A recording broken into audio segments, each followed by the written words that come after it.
हिंदुस्तानियों ने लगभग 250 सालों तक अंग्रेजों की गुलामी और अमानवीय जुल्मों को सहा है और अंग्रेजों के अत्याचार से लगातार लड़ते हुए न जाने कितने ही बच्चे, बूढ़े और युवाओं ने अपनी जान की कुर्बानी दी।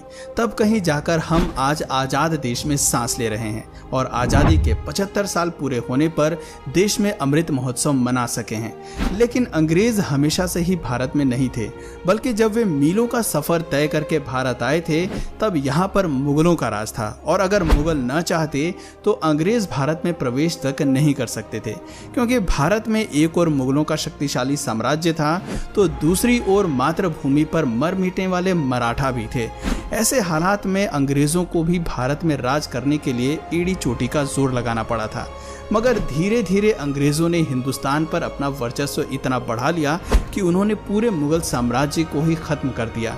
लेकिन इस इतिहास में सवाल ये आता है कि मुगलों के उस शक्तिशाली साम्राज्य को आखिर अंग्रेजों ने किस तरह खत्म किया होगा।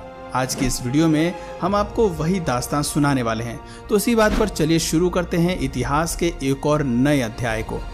इतिहास बताता है कि 16वीं सदी के अंत में भारत इतना संपन्न था कि पूरी दुनिया में जितना उत्पादन होता था उसका लगभग 1/4 हिस्सा केवल भारत में ही उगता था और यही वजह थी कि भारत उस समय सोने की चिड़िया कहलाता था और पूरी दुनिया की नज़र इसी सोने की चिड़िया पर ही टिकी हुई थी।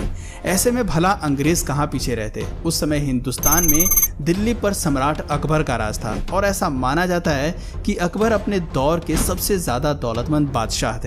लेकिन उसी समय ब्रिटेन में भी गृह युद्ध की स्थिति बन गई थी और उस समय महारानी एलिजाबेथ प्रथम की शासनकाल में अधिकांश अर्थव्यवस्था कृषि पर ही निर्भर करती थी। अफसोस कि आपसी गृह युद्ध के चलते ब्रिटेन वैश्विक स्तर पर केवल 3 से 4% उत्पाद